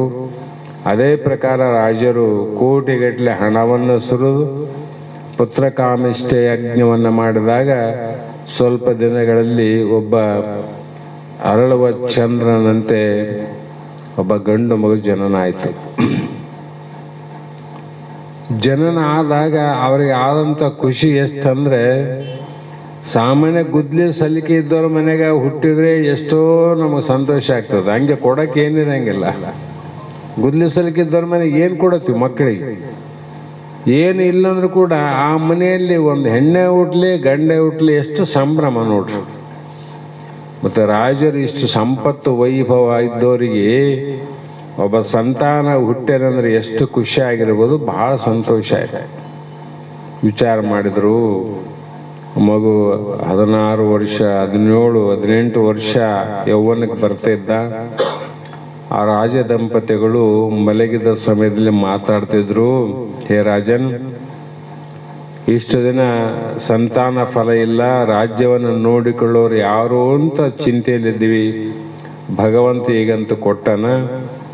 ಅವನಿಗೆ ನಾವು ಒಂದು ಕನ್ಯಾ ದಾನವನ್ನು ತೆಗೆದುಕೊಂಡು ಮದುವೆಯನ್ನು ಮಾಡಿ ರಾಜ್ಯವನ್ನು ಒಪ್ಪಿಸಿ ಪಟ್ಟಾಭಿಷೇಕವನ್ನು ಮಾಡಿ ನಾವು ವಾನಪ್ರಸ್ಥ ಆಶ್ರಮಕ್ಕೆ ಹೋಗಿ ಆರಾಮರಮಂತ ಮಾತಾಡಿದ್ರು. ಆಯ್ತಲ್ಲ, ಜೀವನ ಇಷ್ಟೇ ಅಲ್ಲ. ಜೀವನ ಅಂದ್ರೆ ಇಷ್ಟೇ. ಬಾಲಕ ಆಗೋದು, ಯೌವನ ಆಗೋದು, ಮುಪ್ಪಾಗೋದು, ಒಂದು ದಿವಸ ಮತ್ತೆ ಸತ್ತು ಹೋಗೋದು, ಇಷ್ಟೇ ಇದ್ರೆ ಕೆಲಸ. ಮಧ್ಯದಲ್ಲಿ ಒಯ್ಯೋದೇನಲ್ಲ, ಏನೂ ಇಲ್ಲ. ಇಲ್ಲಿ ಸಣ್ಣದಲ್ಲ, ದೊಡ್ಡವನು ಏನು ಇಲ್ಲ, ಸಣ್ಣದ ಒಯ್ಯಕ್ಕೆ ಬರಂಗಿಲ್ಲ ಅಂದಮೇಲೆ ದೊಡ್ಡದೇನು ಒಯ್ತೀರಿ? ಅಷ್ಟು ವಿಚಾರ ಮಾಡಿದ್ರು. ಆ ಗಳಿಗೆಗಾಗಿ ಕಾಯ್ತಾ ಇದ್ರು. ಅಷ್ಟು ಆಗೋದ್ರೊಳಗಾಗಿ ಒಂದು 2-3 ತಿಂಗಳದೊಳಗೆ ರಾಜನ ಅರಮನೆ ಇತ್ತು. ಅರಮನೆಯ ಒಳಗಡೆ ರಾಜ ದಂಪತಿಗಳಿದ್ರು. ಈ ಮಗ ಹೊರಗೆ ಬಂದಿದ್ದ. ಅಷ್ಟರೊಳಗೆ ಇದ್ದಕ್ಕಿದ್ದಂಗೆ ಆತನ ಪ್ರಾಣ ಪಕ್ಷಿ ಬಿದ್ದಲ್ಲೇ ಹೋಗಿಬಿಡ್ತದೆ. ಸಾವಿಗೆ 1000 ದಾರಿ, ಹುಟ್ಟೋದಕ್ಕೆ ಒಂದೇ ದಾರಿ ನೋಡ್ರಿ. ನಾವು ಹುಟ್ಟಬೇಕಾದ್ರೆ ಒಂದೇ ಯೋನಿಯಲ್ಲಿ ಬಂದೆವು. ಬೇರೆ ಬೇರೆ ಕಿವಿಯಲ್ಲೊಬ್ರು, ಮೂಗಿನಾಗೊಬ್ರು, ಕಣ್ಣಾಗೊಬ್ರು ಹುಟ್ಟಿಲ್ಲ. ಹುಟ್ಟಬೇಕಾದ್ರೆ ಒಂದೇ ದಾರಿ, ಸಾವಿಗೆ 1000 ದಾರಿ. ಅದಕ್ಕೆ ಸಾವನ್ನ ಕಂಡು ಹಿಡಿದವರು ಜಗತ್ತಲ್ಲಿ ಯಾರಿಲ್ಲ. ಹುಟ್ಟನ್ನ ಕಂಡು ಹಿಡಿತಾರೆ ಈಗ ವೈದ್ಯರು. ಇನ್ನು 8 ದಿನಕ್ಕೆ ಆಗ್ತದ, 15 ದಿವಸಕ್ಕೆ ಆಗ್ತದ, ಡೇಟ್ ಸಹ ಕೊಡ್ತಾರೆ, ಗಳಿಗೆನೂ ಕೊಡ್ತಾರೆ. ಅದರಂತೆ ಸಾವು ಇವತ್ತೇ ಸಾಯ್ತಿದಂತ ಯಾಕೆ ಹೇಳಬಾರದು? ಇವತ್ತಿನ ಯಾರು ಹೇಳ್ಯಾರ? ಹೇಳಿಲ್ಲ. ಅದು ಯಾರ ಕೈಗೆ ಸಿಗೋದನಿಲ್ಲ, ಸಿಕ್ಕಿನಿಲ್ಲ. ಅದೊಂದು ನಮ್ಮ ಕೈಯಲ್ಲಿ ಸಿಕ್ಕಿದ್ರೆ, ಸಾವು ಇಂಥ ದಿವಸನೇ ಆದಂತ ಗೊತ್ತಾದ್ರೆ ನಾವೇನು ಸಾಮಾನ್ಯ ಮನುಷ್ಯರಲ್ಲ. ಕೈಲಾಸಕ್ಕೆ ಪರಮಾತ್ಮನಿಗೆ ಮುತ್ತಿಗೆ ಆಗ್ತಿದ್ದು ಹೋಗಿ, ಮನುಷ್ಯರಿಗೆಲ್ಲ ಪರಮಾತ್ಮನಿಗೆ. ಅವಾಗ ಈ ದೃಶ್ಯ ಅರಮನೆಯಲ್ಲಿದ್ದಂಥ ದಂಪತಿ ಗುರ್ತಾಯ್ತು. ಈ ಸನ್ನಿವೇಶ ನೋಡಿ ಅವರಿಗೆ ಚಿತ್ತ ಏನಾಗಿರ್ಬೋದು ಅಂದ್ರೆ ಲೆಕ್ಕ ಹಾಕಿ. ಸರಳವಾಗಿ ಹುಟ್ಟಿದ ಮಗುವಲ್ಲ ಅದು. ಋಷಿಗಳ ಆಶೀರ್ವಾದದಿಂದ ಪುತ್ರ ಕಾಮಿಷ್ಠ ಯಜ್ಞವನ್ನು ಮಾಡಿ ಹುಟ್ಟಿದಂಥ ಫಲ ಅದು. ಯೌವನದಲ್ಲಿ ಇಂಥ ಸಂಕಲ್ಪ ಮಾಡಿ ವಾನಪ್ರಸ್ಥಕ್ಕೆ ಹೋಗಬೇಕು ಅಂತ ಮಾಡ್ಯಾರ. ಅಷ್ಟರೊಳಗ ಹುಟ್ಟಿದ ಮಗು ಸತ್ತೋಗಿ. ಹಳ್ಳ್ಯಾಗ ಯಾರನ್ನ ಮನೆಯಲ್ಲಿ ಸತ್ರೆ 100 ಮಂದಿ ಸೇರ್ತಾರೆ ನೋಡ್ರಿ. ಪಾಪ ಅವ್ರ ಮನೆಗೆ ಯಾರೋ ಹೋಗ್ಯಾರ. ರಾಜನ ಅರಮನೆಯಲ್ಲಿ ಈ ಸನ್ನಿವೇಶ ನಡೆದಂದಾಗ ಎಷ್ಟು ಜನ ಬಂದಿರಬಹುದು? ಇಡೀ ಪ್ರಜೆಗಳೆಲ್ಲ ಬಂದು ಎಲ್ಲರಲ್ಲಿ ಕಣ್ಣೀರು. ನಾನು ನೋಡ್ಬೇಕು, ನೀನು ನೋಡ್ಬೇಕು. ಅಷ್ಟು ಜನಕ್ಕೆ ದಾರಿಯಲ್ಲಿ ಸಿಗ್ತದೆ. ಗುಂಪಾಗಿತ್ತು. ಅದೇ ಸಂದರ್ಭದಲ್ಲಿ ಒಬ್ಬ ವ್ಯಕ್ತಿ, ಒಬ್ಬ ಯೋಗಿ ಅರಮನೆಯ ಮುಂದೆ ಹೋಗ್ತಿದ್ದ. ಅಲ್ಲಿ ಕೂಡಿರುವಂತ ಜನಸಂಖ್ಯೆ ನೋಡಿ ಆತಗೆ ಆಶ್ಚರ್ಯ ಆಯ್ತು. ಏನಿರ್ಬೋದು ಇಲ್ಲಿ, ಇಷ್ಟು ಮಂದಿ ಯಾಕೆ ಕೂಡ್ಯಾರ ವಿಚಾರ ಮಾಡಿದ. ಗೊತ್ತಾಗ್ಲಿಲ್ಲ. ಅದು ಯಾರನ್ನ ಕೇಳಬೇಕಂತನ ಎಲ್ಲರೂ ಅಳಕತ್ತಾರೆ. ಇವನ್ನ ಮಾತಾಡೋರೇ ಇಲ್ಲ. ಅಲ್ಲಿ ಮಾತಾಡಿದ್ರೆ ಏನಾದ್ರು ಕೇಳಬಹುದು, ಉತ್ತರಿಸಬಹುದು. ಎಲ್ಲರೂ ಅಳುತ್ತಾರೆ ಅಂದ್ಮೇಲೆ ಒಬ್ಬರಿಂದ ಮಾತೇ ಇಲ್ಲ. ಆವಾಗ ತಾನೇ ವಿಚಾರ ಮಾಡಿ ಸ್ವಲ್ಪ ದಾರಿ ಬಿಡಿ ಅಂತ ಓಳು ಮಾಡ್ತಾ ಹೋದ. ಅಲ್ಲಿ ದೇಹ ಬಿದ್ದದ. ರಾಜ ದಂಪತಿಗಳು, ಮಂತ್ರಿಗಳು, ಮಹೋದರರು, ಇನ್ನೂ ಬಂಧು ಬಳಗ ಎಲ್ಲ ಕುಂತುಗಳು ಅಂತ ಹೇಳಕತ್ತಾರ. ಅವಾಗ ಋಷಿ ಕೇಳ್ದ, ಯಾಕ ಇಷ್ಟು ಅಳಕತ್ತೀರಿ ಅಂದ. ಇಷ್ಟು ಜನ, ಒಬ್ರಲ್ಲ ಇಬ್ರಲ್ಲ, ಇಡೀ ರಾಜ್ಯವೇ ಅಳ್ತದ. ಇದಕ್ಕೆ ಕಾರಣ ಏನಂತ ಕೇಳಿದ. ಅವಾಗ ಕೆಲವು ಮಂದಿ ಸಿಟ್ಟು ಬಂದು, ನೋಡು ಪ್ರತ್ಯಕ್ಷ ಕಾಣ್ತದ, ಇಷ್ಟು ಮಂದಿ ಅಳ್ತಾರ, ಕಾರಣ ಏನಂತ ಕೇಳ್ತದಲ್ಲ, ಬುದ್ಧಿ ಆದಿಲ್ಲ ಅಂತ ಕೇಳಿದ್ರು ಕೆಲವು ಮಂದಿ. ಇನ್ನು ವಿಚಾರ ಮಾಡಿದ್ರು, ಯಾಕೆ ಈ ವ್ಯಕ್ತಿ ಹಿಂಗ ಪ್ರಶ್ನೆ ಮಾಡ್ತಾನ ಅಂತ ತಿಳ್ಕೊಂಡು ಸಾವಧಾನದಿಂದ ಎಲ್ಲಾ ವೃತ್ತಾಂತವನ್ನು ಹೇಳಿದ. ಹಿಂಗಾಗಿತ್ತು, ಹಿಂಗಿತ್ತು, ಅದಕ್ಕಾಗಿ ಅಳಕತ್ತಾರ, ದುಃಖ ಆಗ್ಯದ, ತಾಪ ಆಗ್ಯದ. ಸರಿ, ಈಗ ಇವರು ಸತ್ತವ್ರು ಯಾರು ಅಂತ ಕೇಳಿದ. ನಮ್ಮ ಮಗ ಅಂದ್ರು ರಾಜ ದಂಪತಿಗಳು, ನನ್ನ ಮಗ. ಸರಿ, ನಾವು ಏನು ಅನ್ಯಾಯ ಮಾಡಲಿಲ್ಲ, ಮೋಸ ಮಾಡಲಿಲ್ಲ, ವಂಚನೆ ಮಾಡಲಿಲ್ಲ, ಪ್ರೀತಿ ಪ್ರೇಮ ಇಷ್ಟೆಲ್ಲ ಬೆಳೆಸಿದಂತ ಮಗ ನಮ್ಮನ್ನ ಬಿಟ್ಟು ಕೈಕಟ್ಟು ಹೋದ ಅಂದಾಗ ನಾವೇನಂತ ತಪ್ಪು ಮಾಡಿದ್ದೆವು, ಏನಂತ ಕರ್ಮ ಮಾಡಿದ್ದೆವು ಅಂತ ಅವ್ರಂದಾಗ ಆ ಮಾತು ಹೇಳಿದ. ಇಲ್ಲ, ಹಿಂಗ ಅನ್ಯಾಯ ಮಾಡಬಾರ್ದಾಗಿತ್ತಂದ. ನೀವು ಏನು ಅವನಿಗೆ ಮಾಡಿಲ್ಲ ಅಂದಮೇಲೆ ನಿಮ್ಮ ಮಗ ನಿಮಗೆ ಅನ್ಯಾಯ ಮಾಡಬಾರ್ದಾಗಿತ್ತು, ಅವನು ತಪ್ಪದ. ಆದ್ರೆ ಒಂದು ಕೆಲಸ ಮಾಡಮ್ಮ, ಯಾಕೆ ಹಿಂಗೆ ಮಾಡಿದ ಅದನ್ನು ತಿಳ್ಕೊಬೇಕಲ್ಲ. ಅದಕ್ಕಾಗಿ ಒಂದು 5 ನಿಮಿಷ ಆ ಹೋದಂಥ ಪ್ರಾಣವನ್ನು ಮತ್ತೆ ಬರೋಂಗೆ ಮಾಡ್ತೀನಿ, ಇಲ್ಲಿ ಈ ಶರೀರಕ್ಕೆ ಬರೋಂಗೆ ಮಾಡ್ತೀನಿ.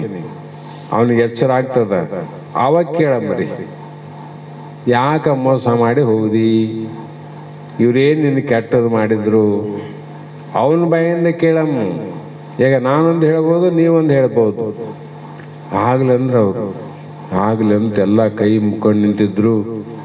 ಯೋಗ ದೃಷ್ಟಿಯಿಂದ ಆ ಪ್ರಾಣವನ್ನು ಭೌತಿಕ ದೇಹಕ್ಕೆ ಒಳಗೊತ್ತಾಗ ಅವನು ಕಣ್ಣು ತೆರೆದ ಮೇಲೆ ಜನಸ್ತೋಮ ಎಲ್ಲ ನೋಡಿದ ಮೇಲೆ ನೋಡು, ತಂದೆ ತಾಯಿ ರಾಜ ದಂಪತಿಗಳು ಪುತ್ರಕಾಮಿಷ್ಠ ಯಜ್ಞವನ್ನು ಮಾಡಿ ಕಷ್ಟವನ್ನು ಪಟ್ಟು ಇಷ್ಟೆಲ್ಲ ಸಂತಾನ ಫಲವನ್ನು ಪಡೆದು ಈ ಮಟ್ಟಕ್ಕೆ ನಿನ್ನ ಬೆಳೆಸಿರಲ್ಲ. ಅವ್ರು ನಿನಗೇನು ಅನ್ಯಾಯ ಮಾಡಿದ್ರು ಅಂದ. ಇಲ್ಲಲ್ಲ, ಅವ್ರೇನು ನನಗೆ ಮಾಡಿಲ್ಲ ಅಂದ. ಏನು ಅನ್ಯಾಯ ಮಾಡಿಲ್ಲ ಅವರು. ಮತ್ತು ಇವ್ರು ಅನ್ಯಾಯ ಮಾಡ್ಯಾರ ಅಂತ ನಿಮ್ಮ ತಂದೆ ತಾಯಿಗಳು ಹೇಳ್ತಾರಲ್ಲ ಅಂದ. ಏನು ಮಾಡಿನ ಅನ್ಯಾಯ ಕೇಳ ಅಂದ ಅವನು. ಬರೀ ಹೇಳ್ತಾರೆ, ಏನು ಮಾಡಿದ್ರೆ ಬೇಕಲ್ಲ. ಮತ್ತು ಇವ್ರನ್ನ ಬಿಟ್ಟು ಹೋಗಿದ್ದೆಲ್ಲ ನೀನು. ಆವಾಗ ಆ ಪ್ರಾಣ ಕಡೆ ಮಾತಾಡಿತು, ನನ್ನನ್ನು ಹುಟ್ಟಿಸಿದವರು ಯಾರು? ಈ ತಂದೆ ತಾಯಿಗಳಾದವರು ದೇಹ ಹುಟ್ಟಲಿಕ್ಕೆ ಕಾರಣ. ಅವ್ರದ್ದೇನು ತಗೊಂಡೋಗಿ ನಾನು, ಅವರು ದೇಹವನ್ನು ಕೊಟ್ಟಾರ. ಅದಕ್ಕಾಗಿ ಅವರು ಕೊಟ್ಟಂತ ದೇಹವನ್ನು ನಾನು ತಗೊಂಡೋಗಿಲ್ಲ. ಅವ್ರ ದೇಹ ಇಲ್ಲೇ ಬಿಟ್ಟು ಹೋಗಿನಿಲ್ಲ, ಇಲ್ಲಿ ಅದೆಲ್ಲ ಪ್ರತ್ಯಕ್ಷ. ಮತ್ತೆ ಏನು ಮೋಸ ಮಾಡಿದ ಅವರಿಗೆ? ಮೋಸ ಅಂದ್ರೆ ಇನ್ನೊಬ್ರದ್ದು ಏನನ ನಾವು ತಗೊಂಡು ಹೋಗಿದ್ರೆ ಮೋಸ ಆಗ್ತದೆ. ತಂದೆ ತಾಯಿಗೆ ಹುಟ್ಟಿದ್ದು ಈ ಭೌತಿಕವಾದ ದೇಹ, ಇದರ ಒಳಗಿರಕ್ಕಂಥ ಜೀವಾತ್ಮ ನಾ ತಂದೆ ತಾಯಿಗೆ ಹುಟ್ಟಿಲ್ಲ. ನಾನು ಯಾರಿಗೆ ಹುಟ್ಟಲಾರ್ದವ್, ನಾ ಪರಮಾತ್ಮ ಸ್ವರೂಪಿನಿ. ಅದಕ್ಕಾಗಿ ಅವರು ಕೊಟ್ಟ ದೇಹವನ್ನು ಅವ್ರಿಗೆ ಬಿಟ್ಟು ನಂದೇನದ ನಾನು ತಗೊಂಡು ಹೋಗಿನಿ ಅಂತ ಹೇಳಿದಾಗ ರೋಮಾಂಚನ ಜ್ಞಾನ ಆಯ್ತು. ವಿಚಾರ ಬಂತು ರಾಜರಿಗೆ, ಹೌದಲ್ಲ, ಎಷ್ಟು ಅಜ್ಞಾನಿಗಳು ನಾವು. ಜೀವಾತ್ಮನ ಯಾರು ಮಾಡಿವಂತ? ದೇಹ ತಂದೆ ತಾಯಿಂದ ಉತ್ಪತ್ತಿ ಆಗ್ಯದ. ಜೀವ ಯಾರಿಗೆ ಹುಟ್ಟ್ಯಾನ? ಜೀವನ ಹುಟ್ಟಿಸ್ಲಿಕ್ಕೆ ಬರ್ತತ್ತಂದ್ರೆ ಸಾಯಲಾರ್ದ ಮಗನ್ನ ಪಡಿತಿದ್ವಿ ನಾವು. ಜೀವನನ್ನ ಮಾಡಕ್ ಬರ್ತತ್ತಂದ್ರೆ ಹೆಣ್ಣಂದ್ರೆ ಎಣ್ಣೆ ಹುಡ್ತತ್ತು, ಗಂಡ ಅಂದ್ರೆ ಗಂಡ ಮಾಡ್ತಿದ್ವಿ. ಅಂದ್ರೆ ದೇಹ ಹೇಳಿದ್ಮೇಲೆ ಕರ್ಮ ಫಲದಿಂದ ಹೆಣ್ಣಾಗ್ಬೋದು, ಗಂಡ ಆಗ್ಬೋದು, ನಪುಂಸಕ ಆಗ್ಬೋದು.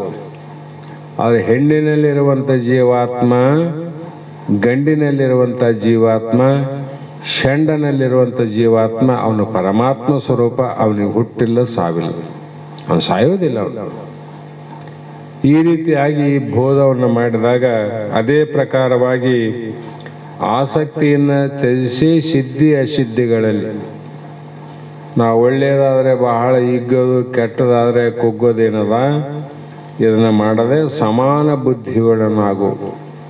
ಅದಕ್ಕೆ ಸುಖ ಬಂದಾಗ ಹಿಗ್ಗಂಗಿಲ್ಲ, ಕಷ್ಟ ಬಂದಾಗ ಕುಗ್ಗಂಗಿಲ್ಲ. ಸುಖ ದುಃಖ ಎರಡು ಸಮಾನ. ಇವು ನಿಯಮ ಏನದಂದ್ರೆ ನಮಗೆ ಭಯ ಆಗ್ಯದ. ಕಷ್ಟ ಬಂತಂದ್ರೆ ಸಾಯ್ತಾನ ಹಿಂಗೆ ಇರ್ತು ಅಂತ ತಿಳ್ಕೊಂಡಿವಿ ನಾವು. ಕಷ್ಟ ಬಂದ್ರೆ ಆಯ್ತಪ್ಪ, ಜೀವನದಲ್ಲಿ ಇದೇ ಕಷ್ಟನೇ ಕಾಯಂ ಅಂತ ತಿಳ್ಕೊಂಡಿವೆಲ್ಲ, ಅದು ತಪ್ಪು. ಸುಖ ಬಂತಿಲ್ಲ, ಜೀವನದಲ್ಲಿ ಇದೇ ಸುಖ ಕಾಯಂ ಅಂತ ತಿಳ್ಕೊಂಡವೆಲ್ಲ, ಇದು ತಪ್ಪು.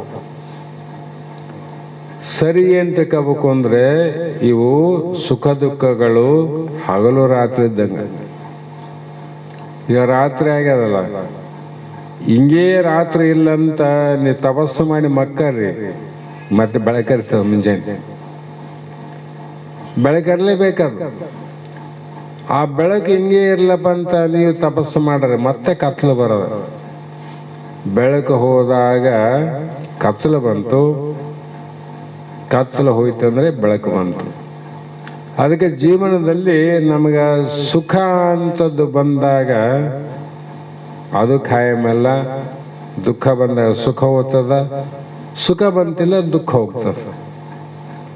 ಎರಡನ್ನೇ ಸ್ವೀಕಾರ ಮಾಡ್ಬೇಕಿಲ್ಲ ನಾವು.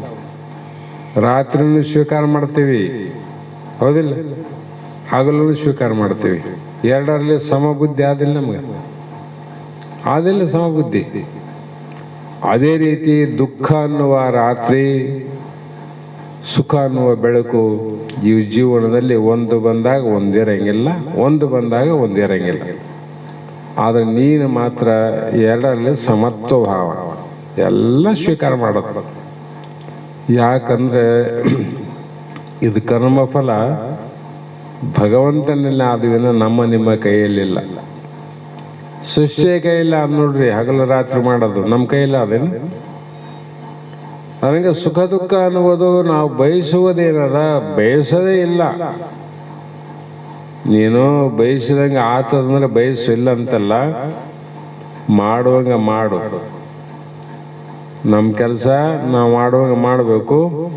ಆ ಕರ್ಮ ಫಲ ಅನ್ನುವಂಥದ್ದು ಭಗವಂತ ಪರಮಾತ್ಮ ನಿನಗೆ ಬಿಟ್ಟದ್ದು ಅನ್ನುವ ಭಾವದಿಂದ ನಮಗೇನು ಭಗವಂತ ಈಗ ವರ್ತಮಾನ ಕಾಲದಲ್ಲಿ ಏನು ಕೊಟ್ಟಾನ, ಬಡತನ ಇರಲಿ ಅದರಲ್ಲಿ ಸಮತ್ವ ಇರಬೇಕು, ಶ್ರೀಮಂತಿಕೆ ಇರಲಿ ಅದರಲ್ಲಿ ಸಮತ್ವ ಇರಬೇಕು. ಇದು ಬಂದಾಗ ಹಿಗ್ಗುವುದು, ಅದು ಬಂದಾಗ ಕುಗ್ಗುವುದು, ಎರಡನ್ನ ನೀನು ಮಾಡಬೇಡ ಅನ್ನುವಂಥ ಮಾತನ್ನ ಯೋಗದಲ್ಲಿ ಸ್ಥಿರವಾಗಿದ್ದು ಇವೆಲ್ಲ ಹೋಗ್ಬೇಕಾದ್ರೆ ನಾವು ಸ್ವಲ್ಪ ಆಧ್ಯಾತ್ಮದ ಕಡೆ, ಪಾರಮಾರ್ಥದ ಕಡೆ, ಸತ್ಸಂಗದ ಕಡೆ, ಸದ್ಗುರುಗಳ ಕಡೆ ಯಾವಾಗ ನಾವು ಗಮನ ಕೊಡ್ತೀವಿ ಆವಾಗ ಮಾತ್ರ ಈ ಸುಖ ದುಃಖವನ್ನ ಸಹನ ಮಾಡಿಕೊಳ್ಳುವಂಥ ತಾಕತ್ತು ಬರ್ತದ, ಶಕ್ತಿ ಬರ್ತದ, ಧೈರ್ಯ ಬರ್ತದ. ಆ ಧೈರ್ಯ ಏನು ಮಾಡ್ತಂದ್ರೆ ಪ್ರಾಣವನ್ನ ಕಳೆದುಕೊಳ್ಳಬೇಕು ಅನ್ನುವಂಥವನು ಕೂಡ ಬದುಕಬೇಕು ಅನ್ನುವಂಥ ಛಲ ಹುಡ್ತದ. ಯಾವುದು ಅದಕ್ಕೆ ಛಲ ಬರೋದಕ್ಕೆ? ಧೈರ್ಯ. ಆ ಧೈರ್ಯ ಬರೋದು ಯಾವುದರಿಂದ ಅಂದ್ರೆ ಸಂಸಾರದಿಂದ ಧೈರ್ಯ ಬರಂಗಿಲ್ಲ, ಅಜ್ಞಾನಿಗಳ ಮಾತಿನಿಂದ ಧೈರ್ಯ ಬರಂಗಿಲ್ಲ, ಬಂಧು ಬಳಗದವರ ಮಾತಿನಿಂದ ಧೈರ್ಯ ಬರಂಗಿಲ್ಲ. ಅದು ಆಧ್ಯಾತ್ಮಿಕದ ಶ್ರೀಗುರು ವಚನದಿಂದನೇ ಧೈರ್ಯ ಬರ್ತದ. ಹಾಗಾಗಿ ಅಂಥ ಒಂದು ಸಮತ್ವ ಭಾವದಿಂದ ಭಗವಂತ ಕೊಟ್ಟಂತ ಈ ಆಯುಷ್ಯವನ್ನು ನಾವು ಸಂತೋಷವಾಗಿ ಕಳೆದು ಮತ್ತೆ ಭಗವಂತ ಯಾವಾಗ ಕರಿತಾನ ಅವಾಗ ಸಂತೋಷವಾಗಿ ಹೋಗೋದು. ಬಾಡಿ ಮನೆಗೆ ಇವು ನಾವೀಗ ಮತ್ತೆ ಮನೆ ಓನರು ಮನೆ ಖಾಲಿ ಮಾಡೋಣ ಮಾಡ್ಬೇಕೋ ಇಲ್ಲ? ಸ್ವಂತ ಮನೆ ಅಲ್ಲ ನಮ್ದು, ನಿಮ್ದು ಸ್ವಂತ ಅಲ್ಲ. ಶರೀರ ಬಾಡಿಗೆ ಅದು. ಯಾರ್ದು ಬಾಡಿಗೆ? ಪಂಚಮಹಾಭೂತದ ಮಾಯಾ ಮನೆ ಇದು. ಇದಕ್ಕೆ ಓನರ್ ಯಾರಂದ್ರೆ ಮಾಯೆ. ಆ ಮಾಯೆ ಪಂಚಮಹಾಭೂತದಿಂದ ಈ ಮನೆ ನಿರ್ಮಾಣ ಮಾಡಿದ. ಜೀವಾತ್ಮನಿಗೆ ಬಾಡಿಗೆ ಕೊಟ್ಟು ಅಷ್ಟು. ಜೀವ ಬಾಡಿಗೆ ಅವನು ತನಗೆ ಸಾಕಾದಾಗನು ಖಾಲಿ ಮಾಡಬಹುದು, ಇಲ್ಲ ಅವ್ರು ಬೇಡ ಅಂದಾಗನು ಖಾಲಿ ಮಾಡಬೇಕು. ಎರಡರಾಗ ಒಂದು ಮಾಡಬೇಕು. ಈ ರೀತಿಯಾಗಿ ಈ ಜಗತ್ತಿನಲ್ಲಿ ನಾವು ಕೂಡ ಯೋಗ ಅಂದ್ರೆ ಸಮತ್ವ ಭಾವವೇ ಯೋಗ ಅಂತ. ಸಮತ್ವ ಭಾವ, ಎಲ್ಲರೂ ಸಮಾನರು, ಎಲ್ಲರೂ ನಾವು. ದೇಹ ಬೇರೆ ಬೇರೆ ಅವ, ಮನೆ ಬೇರೆ ಬೇರೆ ಅವ. ಎಲ್ಲರ ಮನೆಗೆ ಬೈಲು ಒಂದೇ ಆದಿಲ್ಲ. ಮನೆ ಬೇರೆ ಬೇರೆ ಅವ, ಬೈಲು ಒಂದೇ ಅದ. ಅದಂತೆ ಜೀವರಾಶಿಗಳು ಬೇರೆ ಬೇರೆ ಅವ. ಗಿಡ, ಮರ, ಕ್ರಿಮಿ, ಕೀಟ, ಪತಂಗ, ಮನುಷ್ಯ, ಮಾನವ, ದೇವತೆ, ಇವರು ಬೇರೆ ಬೇರೆ ಶರೀರ ಅವ. ಅವ್ರ ಎಲ್ಲ ಶರೀರದಲ್ಲಿ ಇರುವಂತ ಜೀವಾತ್ಮ ಮಾತ್ರ ಅವನು ಒಬ್ಬನೇ. ಬೈಲು ಒಂದೇ ಹಂಗದ. ಆ ಜೀವನ ಅಂದ್ರೆ ಪರಮಾತ್ಮನೇ ಜೀವಾತ್ಮ, ಜೀವಾತ್ಮನೇ ಪರಮಾತ್ಮ. ಆ ಪರಮಾತ್ಮನಿಗೆ ಸಾವಿಲ್ಲ, ಜೀವಾತ್ಮನಿಗೂ ಸಾವಿಲ್ಲ. ದೇಹಕ್ಕೆ ಸಾವು ತಪ್ಪಿದ್ದಲ್ಲ ಅಂತ ಮಾತಿಗೆ ಸಮಯ ಆಗ್ಯದ. ಮುಂದೆ ಮಂಗಲವನ್ನು ಹೇಳಿದ ನಂತರ ಇವತ್ತಿನ ಶಾಸ್ತ್ರದ ವಾಕ್ಪುಷ್ಪಗಳನ್ನು ಗುರುಪಾದಕ್ಕೆ ಸಮರ್ಪಿಸಿ ನಾವು ನೀವು ಧನ್ಯರಾಗೋಣ.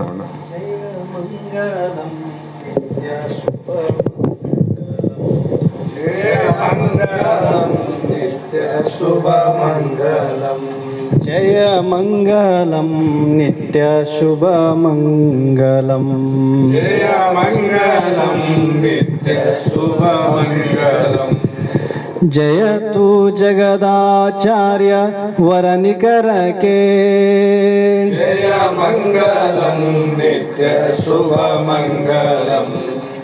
ಜಯ ಮಂಗಲಂ ನಿತ್ಯ ಶುಭ ಮಂಗಲಂ. ಭೇದ ಮತ ವೃಕ್ಷಗಳ ಛೇದಿಸುತ್ತ ಶ್ರುತಿ ಪ್ರೋಕ್ತ ವಾದ ಪರಮದ್ವೈತ ಘನಮತವನು ಮೋದದಿಂ ಸ್ಥಾಪಿಸುತ್ತನೇ ದರೆಯನುದ್ಧರಿಸಿರ್ಪ ಆದಿ ಶ್ರೀ ಗುರು ಶಂಕರಾಚಾರ್ಯಗೆ. ಜಯ ಮಂಗಲಂ ನಿತ್ಯ ಶುಭ ಮಂಗಲಂ. ಜಯ ಮಂಗಲಂ ನಿತ್ಯ ಶುಭ ಮಂಗಲಂ. ಬದ್ಧ ವಿಷಯದ ಬಲೆಗೆ ಬಿದ್ದು ಒದ್ದಾಡುತ್ತೀಹ ಬದ್ಧಾತ್ಮರನ್ನು ಕಂಡು ಕರುಣದಿಂದ ಶುದ್ಧಾತ್ಮ ನೀನೆಂದು ಬುದ್ಧಿಗೇರಿಸಿ ಬಿಡದೆ ಉದ್ಧರಿಸಿದಂತ ಶ್ರೀ ಸಿದ್ಧಾರೂಢಗೆ. ಜಯ ಮಂಗಲಂ ನಿತ್ಯ ಶುಭ ಮಂಗಲಂ. ಜಯ ಮಂಗಲಂ ನಿತ್ಯ ಶುಭ ಮಂಗಲಂ. ಮಾತಿಗೂ ಮನಸ್ಸಿಗೂ ಚಿನ್ಮಯನು ಗೋಚರಿಸಿ ಮೌನ ವ್ಯಾಖ್ಯಾನದಿಂ ಪ್ರಕಟಿತನೆಂಬಂತೆ ಮೌನದಿಂ ಮಾನವರ ಜನನಾದಿ ಭಯ ಬಿಡಸಿ ಘನಮುಕ್ತಿಯ ನೀವ ಗುರುನಾಥರೂಢಗೆ. ಜಯ ಮಂಗಲಂ ನಿತ್ಯ ಶುಭ ಮಂಗಲಂ. ಜಯ ಮಂಗಲಂ ನಿತ್ಯ ಶುಭ ಮಂಗಲಂ. ಜಡದೃಶ್ಯ ಲಕ್ಷಣವೇ ಒಡಲೆನಿಸುವ ಈ ಜಗವು ಕಡುಮಿಥ್ಯ ಬ್ರಹ್ಮ ಒಂದೇ ಸತ್ಯವೋ ನುಡಿಗೆ ಅಗೋಚರಾದರ ಒಡಲು ನೀನವುದೆಂದು ಬಿಡದೆ ಬೋಧಿಸಿ ಪೊರೆದ ಜಡಿಸಿದ್ದಗೆ. ಜಯ ಮಂಗಲಂ ನಿತ್ಯ ಶುಭ ಮಂಗಲಂ. ಜಯ ಮಂಗಲಂ ನಿತ್ಯ ಶುಭ ಮಂಗಲಂ. ಶಿವಜೀವರಲಿ ಭೇದ ತವೆ ಪುಡುಕಲಿಲ್ಲೆಂಬ ಸೂಯೆ ಕಾಳ ಒಡೆಸಿ ಶ್ರುತಿ ಮತದಲ್ಲಿ ಭವಭಯವ ಕೆಡಸುತ್ತ ಸವೆಯದಾನಂದವನು ಜವದಿತ್ತ ಶ್ರೀ ಶಂಕರಾನಂದಗೆ. ಜಯ ಮಂಗಲಂ ನಿತ್ಯ ಶುಭ ಮಂಗಲಂ. ಜಯ ಮಂಗಲಂ ನಿತ್ಯ ಶುಭ ಮಂಗಲಂ. ಪುಷಿ ಮಾಯೆ ಪುಷಿ ಜೀವ ಪುಷಿಯಾದ ಸಂಸಾರ ಬೆಸಗೆ ನಿನ್ನಲ್ಲಿಲ್ಲ ಎಂದೆಂದಿಗೂ ಅಸಮ ಸುಜ್ಞಾನದಿಂ ಮುಸಕಿದ ಜ್ಞಾನವನು ದಶಗಡಿಪ ಬಸವಂತ ದೇಶಿಕನಿಗೆ. ಜಯ ಮಂಗಲಂ ನಿತ್ಯ ಶುಭ ಮಂಗಲಂ. ಜಯ ಮಂಗಲಂ ನಿತ್ಯ ಶುಭ ಮಂಗಲಂ. ಪರಮ ನಿಜ ಗುಣಯೋಗಿ ವಿರಚಿಸಿದ ವೇದಾಂತ ಸುರಸ ಸಾಹಿತ್ಯಯುತ ಷಟ್ಶಾಸ್ತ್ರಕ್ಕೆ ಪರಿಕಿಸುತ್ತ ಟೀಕೆ ತಾತ್ಪರ್ಯವನು ಬರೆದಿಳೆಯ ನರರನ್ನು ಉದ್ಧರಿಸಿರ್ಪ ಶಿವಪುತ್ರ ಸ್ವಾಮಿಗೆ. ಜಯ ಮಂಗಲಂ ನಿತ್ಯ ಶುಭ ಮಂಗಲಂ. ಜಯ ಮಂಗಲಂ ನಿತ್ಯ ಶುಭ ಮಂಗಲಂ. ಎಲ್ಲರಿಗೂ ಸೂಚನೆ, ನಾವು ಮೊದಲೇ ಹೇಳಬೇಕಾಯಿತು, ನೆನಪಾಯಿತು. ಇದೇ ದಿನಾಂಕ 21, 22, 23 3 ದಿನಗಳ ಕಾಲ ಹುಬ್ಬಳ್ಳಿಯ ಶಾಂತಾಶ್ರಮದಲ್ಲಿ ಸದ್ಗುರು ಆರುಢ ಜ್ಯೋತಿ ಶಿವಪುತ್ರ ಮಹಾಸ್ವಾಮಿಗಳ ಪುಣ್ಯ ಸ್ಮರಣೋತ್ಸವ ಕಾರ್ಯಕ್ರಮದ ಅಂಗವಾಗಿ ಮೊನ್ನೆ ನೀರುಮನೆ ಬಂದಾಗ ಶ್ರೀಗಳು ಅಭಿನವ ಸಿದ್ಧಾರೂಢ ಮಹಾಸ್ವಾಮಿಗಳು ಕೂಡ ತಮ್ಮೆಲ್ಲರಿಗೆ ಹೇಳಿದ್ದು, ನಾವು ಕೂಡ ತಮ್ಮೆಲ್ಲರಲ್ಲಿ ಮತ್ತೊಮ್ಮೆ ನೆನಪು ಮಾಡುವುದಕ್ಕೋಸ್ಕರವಾಗಿ ಯಾರ್ಯಾರು ಹೋಗೋರಿದ್ರೆ 21ನೇ ತಾರೀಕು, 22, 23 3 ದಿನ ನಡೆಯುವಂಥ ಕಾರ್ಯದಲ್ಲಿ ತಮಗೆ ಸಾಧ್ಯ ಆದರೆ ಕಾರ್ಯದಲ್ಲಿ ಭಾಗವಹಿಸಬಹುದು ಮತ್ತು ಇನ್ನು ಉಳಿದವರಿಗೆ ವಿಷಯವನ್ನು ತಾವೆಲ್ಲರೂ ತಿಳಿಸ್ರಿ, ಅವರಿಗೆ ಅನುಕೂಲ ಆಗಲಿ ಅಂತಕ್ಕಂಥ ಮಾತನ್ನು ಹೇಳಿ ಮುಕ್ತಾಯ ಮಾಡೋಣ. ಶ್ರೀಮದ್ ಜಗದ್ಗುರು ಸಿದ್ಧಾರೂಢ ಸ್ವಾಮಿ ಮಹಾರಾಜ್ ಕಿ ಜೈ. ಶ್ರೀ ಸದ್ಗುರು ಶಿವಪುತ್ರ ಸ್ವಾಮಿ ಮಹಾರಾಜ್ ಕಿ ಜೈ. ಶ್ರೀ ಸದ್ಗುರು